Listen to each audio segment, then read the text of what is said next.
네, 안녕하십니까. 2022년 7월 14일 울프입니다. 나가야 돼. 놀고 싶다. 나가야 돼. 해외로 여행 가야 돼. 라는 내용으로 오늘 아침 픽한 종목은 대한항공입니다. 이 대한항공에 대해서는 분할 매수 의견을 드리는 부분이고, 이 장기적인 트레이딩 관점에서 접근하시는 것이 어떨까 의견을 드려봅니다.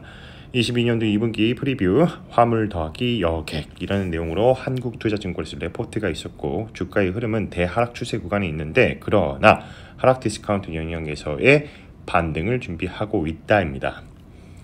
투자 아이디어입니다. 엔데믹이 진행되는 가운데 새로운 변이와 또 확산의 우려가 시장에 깔려있는 건 사실입니다. 그러나 이러한 확산과 우려는 일시적인 현상이라고 또는 시장은 전망하고 있고 있습니다. 무엇보다 중요한 것은 높은 인플레이션과 또 강달러로 인한 신흥국 디스카운트가 발생이지, 이런 기업들의 앞으로의 매출과 이익에 대한 성장은 이 기업 자체에 대한 본질적인 가치에 대해 변동은 없다는 것입니다. 여행 수요가 점차적으로 증가함에 따라서 매출 및 이익이 전반적인 개선이 이끌어지면서 향후의 주가도 동시에 차후 상승해 줄 것으로 기대를 하고 있습니다. 바이스의 메소드입니다. 프리미엄 구간과 디스카운트 구간을 적절하게 트레이딩 하시는 것을 추천드리고요. 차트를 보면 바이 포인트와 셀 포인트가 명확하게 보이는데, 전반적으로 큰 그림을 봤을 때 대하락 추세 구간은 맞습니다. 그러나 짧은 단기적인 트레이딩 관점에서 하단 디스카운트 영역에서의 반등을 보여주고 있다는 것이죠. 큰 검은색 선이 두 개를 그어보면 상단과 하단으로 나눠져 있는데, 현재 주가의 위치가 하단에 있습니다. 여기서 명확한 반등을 나와준다면 우상향의 흐름이 또 그려지면서 31,400원까지는 상승해 주지 않을까, 그렇게 보고 있습니다. 레포트를 보면 대한항공에 대해서는 한국투자증권 최고운님께서 레포트를 올려주셨는데, 영업이익 유류비 증가로 1분기보다 16% 감소하지만 국제선 여객 회복에 힘입어 컨센의 25%를 상회한다는 내용이고, 화물 매출은 전분기 대비 1% 감소할 전망이다. 거의 변동이 없다. 기대 이상의 호실적은 국제선 여객에 나왔다는 거죠. 요즘 여행지 어디든 많이 가려고 하고 있죠. 그러다 보니까 갈 수 있는 데는 웬만한 데는 사람들이 가려고 한다. 그래서 이제 국제선 여객기 탑승률이 40%에서 70%로 급등한 것으로 추정하고 있고, 이 대한항공은 국내 항공사나 중에 여객 회복이 가장 빠르다. 국제선 여객수가 LCC 같은 경우에는 6% 회복하는 동안 대한항공은 21%가 증가를 했다는 건데, 장거리 여행에 특화된 그러한 항공 수요가 많이 몰렸다, 이렇게 해석할 수가 있겠죠. FM 가이드를 보면 연기금이 6.91% 깔고 계시고, 시세 현황을 보면 1년 사이에 마이너스 20% 하락을 해줬습니다. 사업 요약을 한 줄로 요약을 해보자면, 단기 순이익 흑자 전환, 이 PER과 PBR 베타 차트를 보면 PER는 상당한 저평가 구간에 접어들었고, PBR은 중단에 위치했습니다. 뭐하는 회사인가?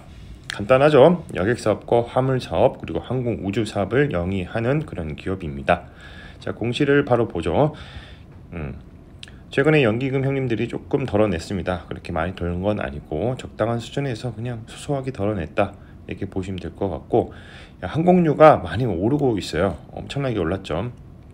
2020년도부터 시작해서 22년도 보면 센트 단위로 해서 200센트 이상 많이 올랐다고 되어 있습니다.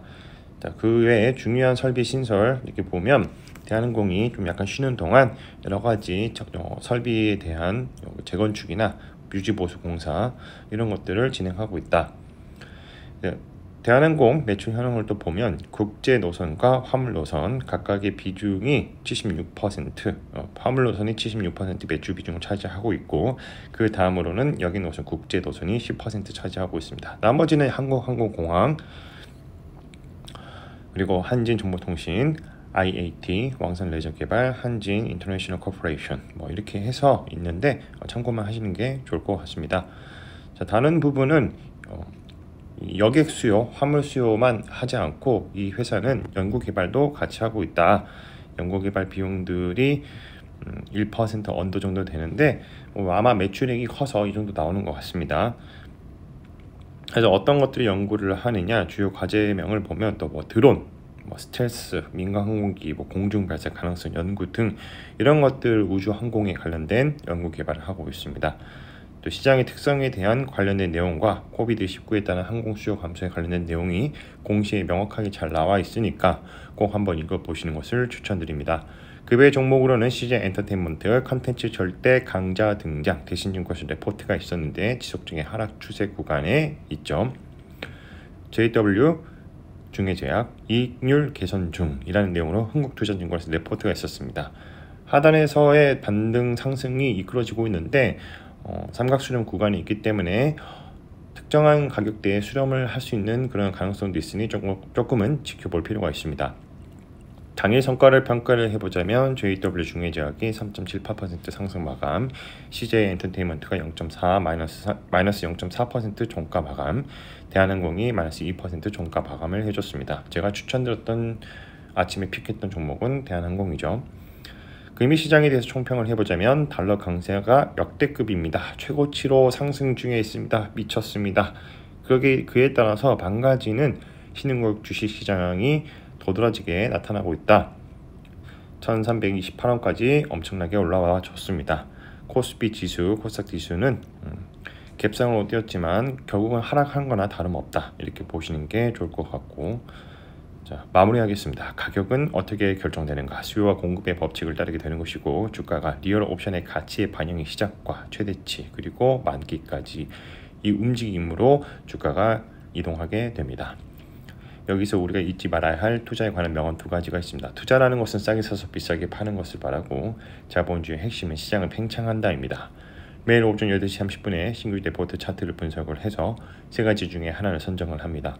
강연 매수, 분할 매수, 매수 권마 매도 의견 제시드리고 장 시작 전에 유튜브 커뮤니티에 가장 먼저 업로드가 되니 이 점 참고 부탁드리겠습니다. 자, 오늘은 대한항공에 대해서 말씀드려봤고요.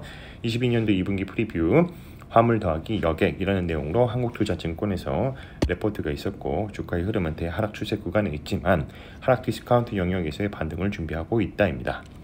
컨텐츠가 좋았다면 구독과 좋아요, 알람 설정 부탁드립니다. 오늘도 들어주셔서 감사합니다.